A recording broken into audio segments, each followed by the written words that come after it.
Picture this. It's 2007. A package lands in my mail, and with it, a key to the cosmos.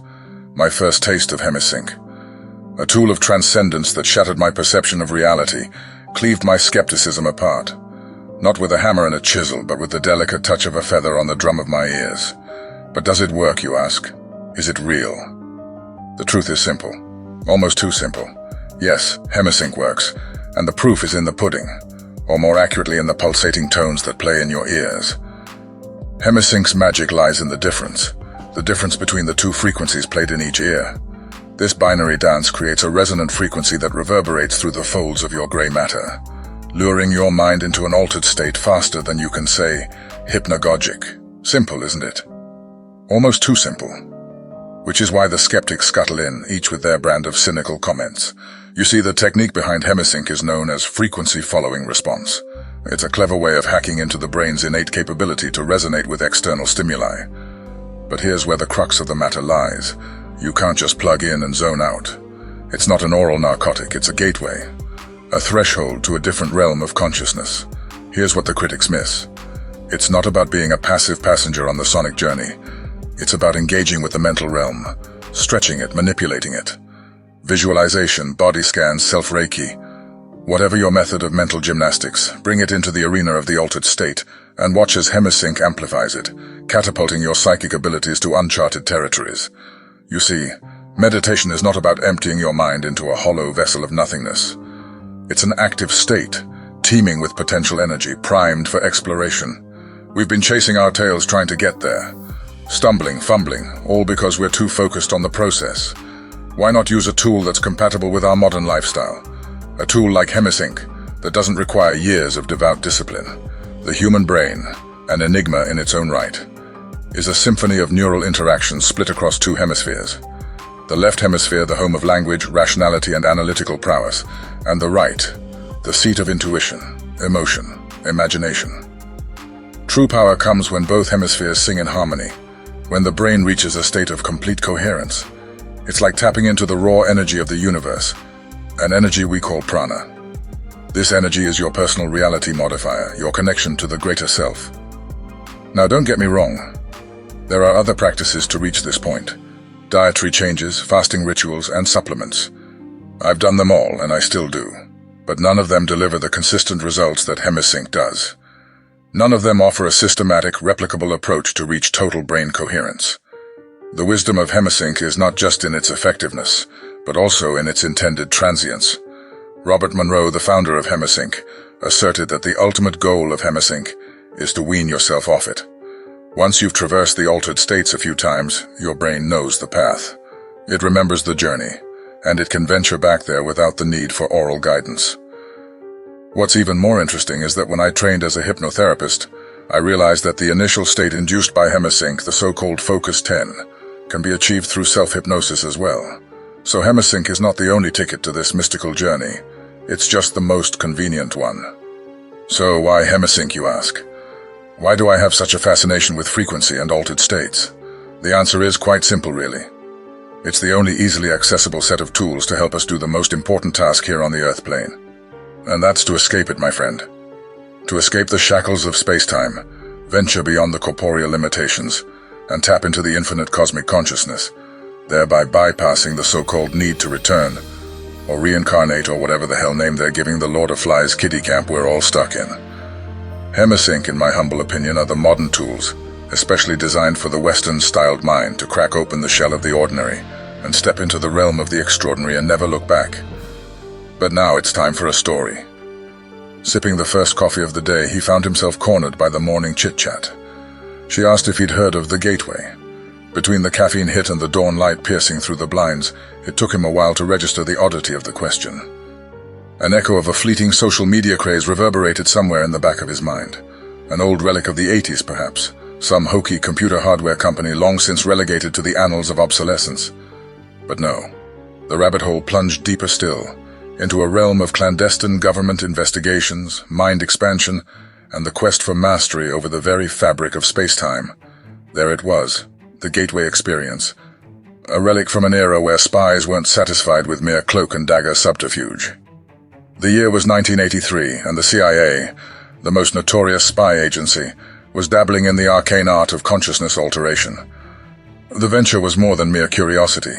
It sought to unlock the secrets of time and space, of being in two places at once.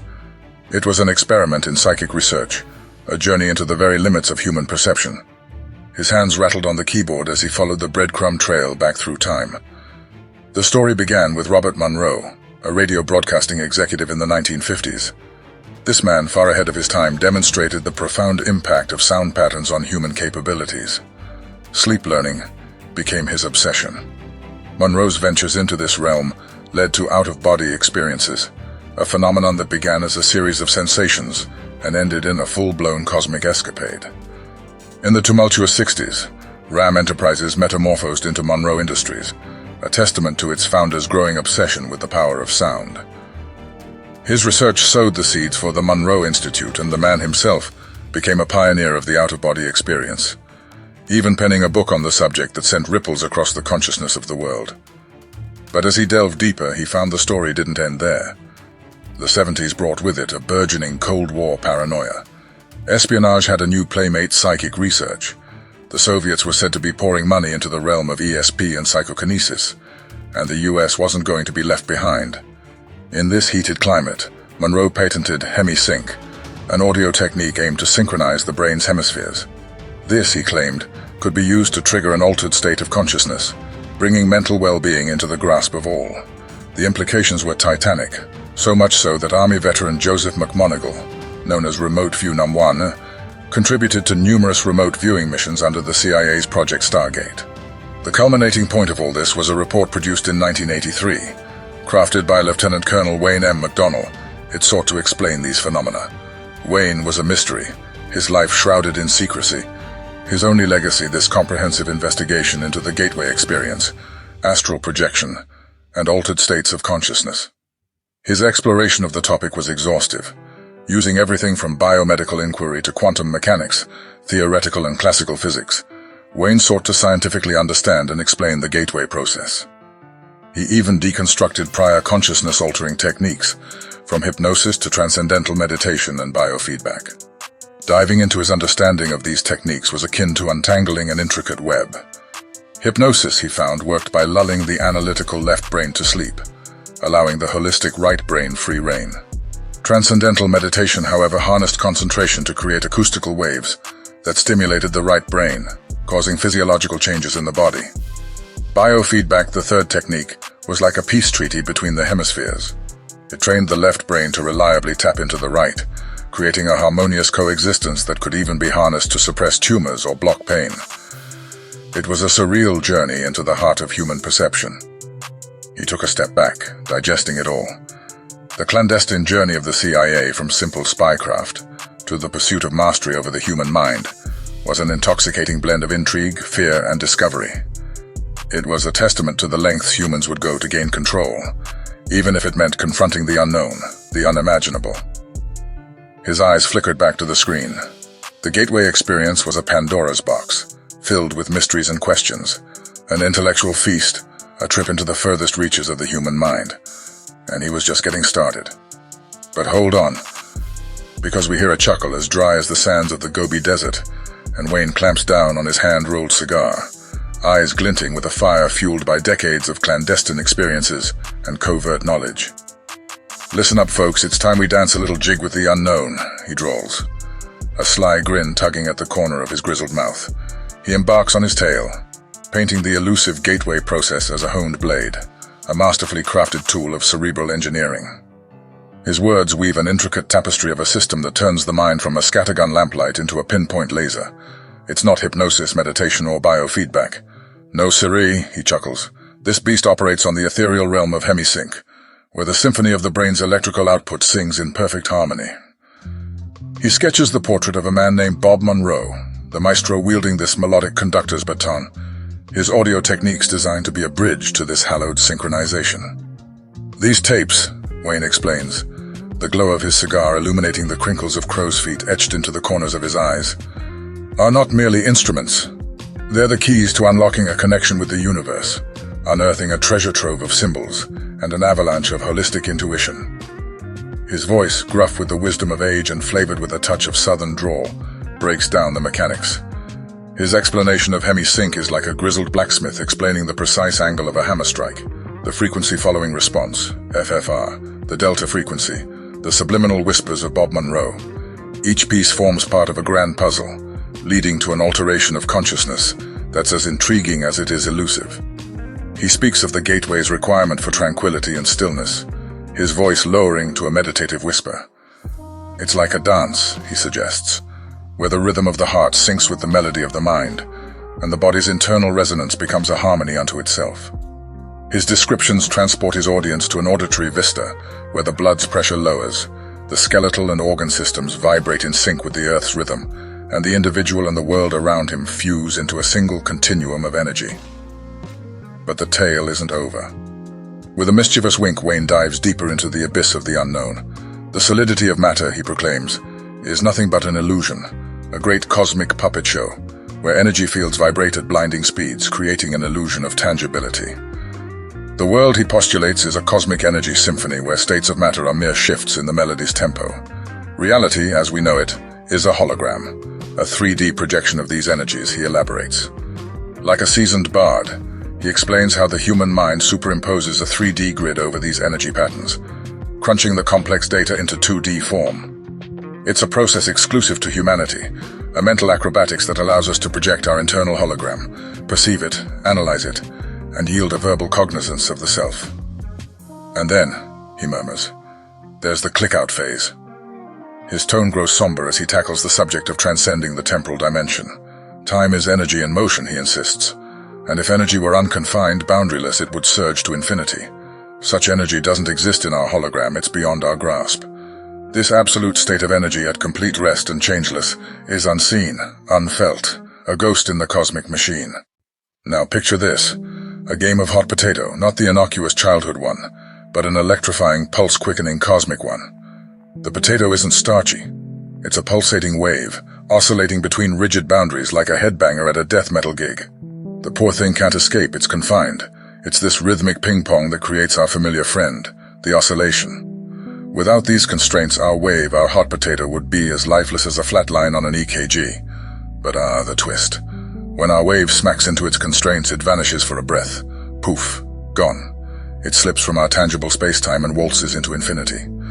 To pull this magic trick, the wave's oscillation has to drop below 10 to the power of minus 33 centimeters per second, which is, mind you, slower than a snail on Valium. It enters a realm we can't fathom, like Alice slipping down the rabbit hole.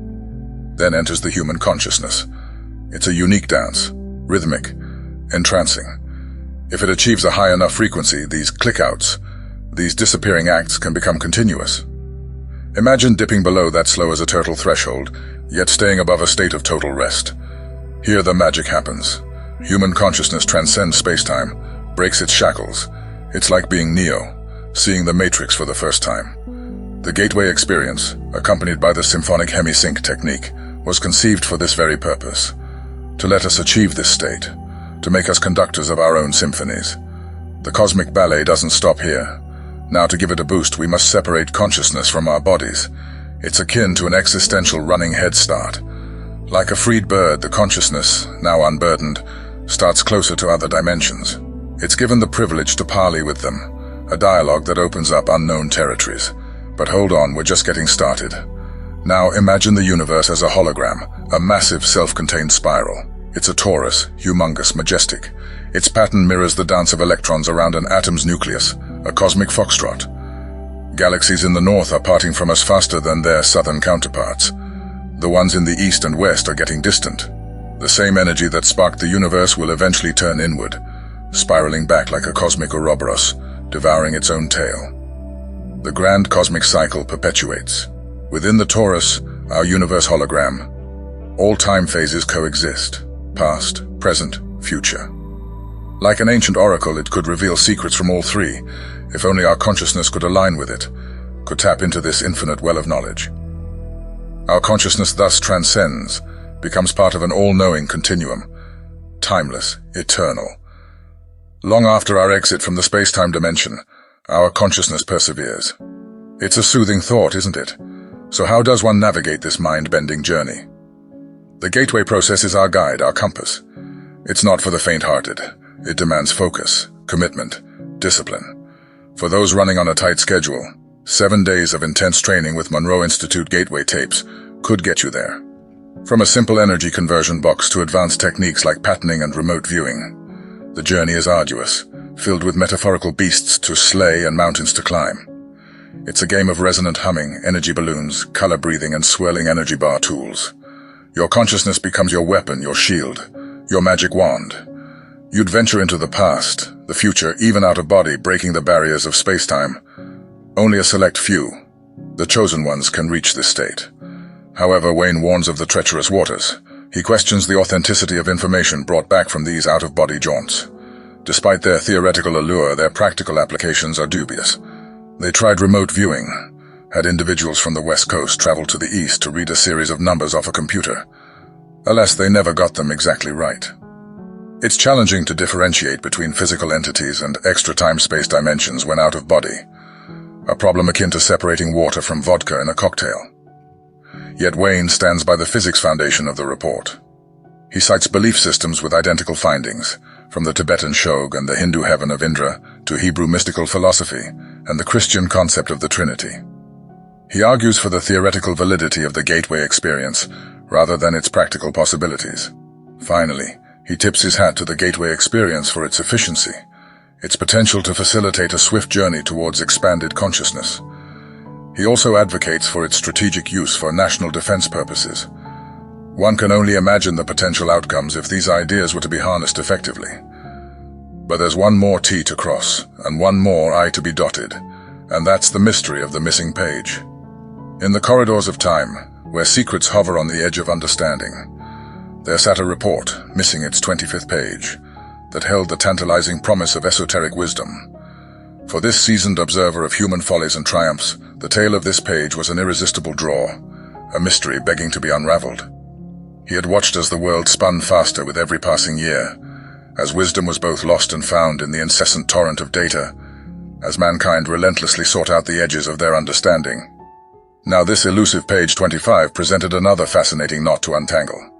The 1983 CIA's Gateway Report, whispered in circles of curiosity, its incomplete tale of astral projection and mind-bending science was a siren's call. The whisper amplified when the absence of page 25 was noticed, for the text around this missing piece hinted at something profound. Our seasoned observer was not alone. The world echoed his interest. Petitions were raised. Freedom of Information Act requests were hurled against the stone walls of the CIA, all demanding the missing page. But the stony silence of the CIA stood resolute, denying possession of the lost page. A conspiracy theory blossomed in this silence. It suggested that the report's author, the enigmatic Wayne M. McDonnell, had deliberately omitted the page as a litmus test. If one could truly astral project, they'd be able to find this elusive page 25. A delicious notion for our seasoned observer to mull over, raising the stakes in this cosmic game. In an unexpected twist, the universe conspired to favor his quest for knowledge. A nondescript email, a humble digital medium for an almost mythical document, brought the missing page to him. The moment was surreal, like finding an ancient map to a hidden treasure in a thrift store book. For a moment, he was a kid again, holding a secret decoder ring, ready to unravel mysteries. To ensure he wasn't dreaming, he reached out to his compatriots, confirming that he indeed held the elusive page 25. The report itself was an exhilarating journey through the realms of consciousness and existence. Originally created by U.S. Army Lieutenant Colonel Wayne M. McDonnell and assisted by the brilliant Itzhak Bentov, the report spoke of astral projection and out-of-body experiences. These concepts, once shrouded in mysticism, were presented in the language of physical science. The potential applications for the military were hinted at, suggesting remote viewing and encounters with intelligent, non-corporeal energy forms when time-space boundaries were exceeded. The missing page 25 added another dimension to this intriguing narrative. As he read the word absolute, our seasoned observer felt a thrill. It was a key, a door opener to the understanding of the universe. Time, energy, and existence were brought under the microscope, examined in terms of quantum physics and spirituality. The absolute state of energy, uncontained and formless, existed in a state beyond here and there. It was the power source of the universe, the architect of the cosmic egg. The narrative of the report evolved, painting a picture of the universe as a continuously flowing spiral. So the universe never ends, it seems. How interesting. But coming back to our story, our protagonist finds himself thumbing through the cryptic McDonnell report. His gaze drifts over esoteric text as he straddles the boundless chasm between empirical reason and cosmic intuition. McDonnell's discourse spirals through the twisting corridors of human knowledge, drawing an intricate tapestry that connects the Holy Spirit to the Chinese spiral through the four powers. Each religious system, he notes, harbors a stylized representation of this grandeur. The physicist in our protagonist appreciates the elegance, yet his time-etched wisdom challenges McDonnell's conflation of scientific breakthroughs and spiritual epiphanies. In the stark floodlights of the laboratory, science wrestles with the fabric of reality, demanding proof, bearing fangs at the unknown. In the hallowed silence of the monastery, spiritualism humbly basks in the warmth of the absolute, drawing on intuition rather than equations. It's a dance as old as consciousness itself, science and religion waltzing to the tune of human curiosity. McDonnell speaks of the gateway experience, a holistic conduit that connects our frail human minds to the sprawling universal hologram. The thought resonates with our protagonist, a man shaped by the brutality of logic and the soft caress of intuition. The experience promises to open up new avenues of perception, allowing an unadulterated communion with the cosmic egg of existence. The tale of Robert Monroe makes our protagonist pause, a radio broadcasting executive turned explorer of the human consciousness. Monroe tinkered with frequencies, rode the waves of sound into uncharted territories of the mind, and documented his astral expeditions. The story holds a peculiar charm, like a pirate tale from the high seas of consciousness. The Hemi-Sync technology he developed was his compass and astrolabe, guiding him through the stormy waters of self-awareness and discovery. Our protagonist considers the Hemi-Sync method, a clever dance of frequencies designed to harmonize the electrical pulses of the brain. The thought tugs at the corners of his mind, a scientific symphony that unshackles consciousness from its earthly anchor. The method ushers the brain into a state of serenity, a prelude to the grand crescendo where consciousness clicks out of spacetime and merges with infinity. The journey unfolds in the palatial headquarters of the Monroe Institute, where willing explorers delve into the heart of their own consciousness. This isn't some trip to the beach. It's a 7-day voyage into the unfathomable, a roller coaster ride through the labyrinth of existence. It's not for the faint-hearted. As our protagonist knows all too well, traversing the vast expanse of space-time demands more than just curiosity. It requires resilience. Jenny Wedby's voice echoes in his mind as he contemplates the gateway experience. As an old hand at the Monroe Institute, her words carry weight. Jenny offers an insight into the Institute's journey, revealing an organization striving to adapt in an ever-changing world. Her respect for the late Robert Monroe is palpable, her belief in his continued spiritual guidance unwavering. Our protagonist absorbs Jenny's words about the rigorous programs at the Institute, equating them to a marathon. There's a shared wisdom in their perceptions, a sense of camaraderie born from similar quests. These voyages of consciousness, past lives, astral travel, carry a certain gravitas. They're not easy, but they offer a view of existence that transcends the trivialities of mortal life. Jenny's interpretation of page 25 makes our protagonist pause. It's a poignant reminder of the delicate dance between timing and revelation. Had this page surfaced 2 decades ago, the world might not have been ready for its weighty message. But the wheel of time has turned, bringing with it a new generation, armed with questions and an openness to embrace the unknown. His thoughts return to the mystery of the missing page, its emergence stirring the collective consciousness of a new generation ready to seek answers. As he ponders over Jenny's words, he realizes the truth. The universe works in mysterious ways, and perhaps this was just the cosmic nudge humanity needed. In the labyrinth of his thoughts, an idea begins to crystallize, a pledge born from the depths of his newfound enlightenment.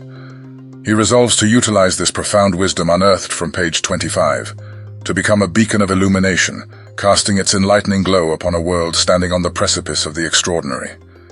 Indeed, there exists a new generation of minds, standing at the threshold of untapped potential, of uncharted territories. They are eager to venture beyond the known boundaries of the universe, their souls tingling with a restless yearning to glimpse the ineffable grandeur of the absolute. And he, this seasoned voyager, a stalwart explorer who has charted the intricate realms of reality and consciousness, recognizes this hunger. He sees himself reflected in their wide-eyed wonder, their insatiable curiosity. With years of exploration etched into his soul, he knows he possesses the compass they seek, the guidance they need to navigate the treacherous waters of cosmic consciousness. So, as the world spins on its axis and stars flicker in the distant cosmos, he prepares himself. For in this dance of existence, he is more than just a participant. He is a torchbearer, a guide, a mentor. The time has come for him to step forward, to extend a hand to those who are ready to undertake this grand voyage. He is a bridge between the known and the unknown, an usher to the portals of otherworldly realms. He stands, ready and willing, to guide the next generation of cosmic explorers into the depths of consciousness, to unravel the mysteries tucked away in the fabric of reality. For the story is not his alone. It is theirs, it is ours. It is a collective tapestry woven from the threads of existence, from the human experience that transcends time and space. His journey has been but a chapter, a single note in the symphony of the cosmos. Now it's time for the next verse to be written, for the melody to continue its eternal resonance. And so, with a heart pulsing with anticipation, he steps into the light, ready to share the wisdom that the universe has whispered into his soul. Awaiting his audience, he holds his breath, knowing the adventure that lies ahead, the lives that will be touched, the horizons that will be expanded. The stage is set, the stars are aligned, and the universe hums its silent tune. The echo of page 25 will ripple through time and space, touching the hearts of the willing, propelling them towards a journey of discovery, of transformation, of unity. The celestial journey continues, and he, the seasoned traveler, is ready to pass on the torch. So shall we take the leap together, dear wanderer? Now, if you've stuck around this far, I genuinely appreciate your time and curiosity. This is D. Coyote, your ever-passionate channel producer, and I'd like to take a pause here to convey just how deep the Hemi-Sync rabbit hole goes. Personally, I've brought the Hemi-Sync experience into every corner of my life, leveraging focus states 10 and 12 for anything from meditation and dream exploration to navigating stressful meetings and those dreaded dental appointments. Believe me, it even makes for interesting seasoning on date nights. However, what I truly hope to introduce to our blossoming community here is Bob Monroe's Human Plus initiative, or H+, as he fondly referred to it. This was his vision of equipping humanity with transformative tools. A crossroads between hypnosis and Hemi-Sync, H+ provided a multitude of exercises designed to master control over one's energy, appetite, brain optimization, and much more. A particular sweet spot that Monroe seemed to favor was Focus 11. Although he never explicitly mentioned it, those who've listened to the Human Plus recordings might have noticed his emphasis on this particular state before guiding us into deeper exploration. Now you might be wondering, what became of Human Plus? Well, you can still find the original recordings on the Hemi-Sync website, but don't expect anything fresh. These are the same programs Monroe initiated and then surprisingly ceased to develop. Why the sudden stop? Simply put, Monroe had a larger mission to fulfill. As a guide, Monroe wasn't just directing us, the listeners. He was leading an expansive soul group, likely in the billions, if we consider his writings. There was a cosmic urgency to his work, a mission far grander than guiding individuals to muster instant courage. Not that such a tool isn't beneficial for many, but it wasn't his true purpose.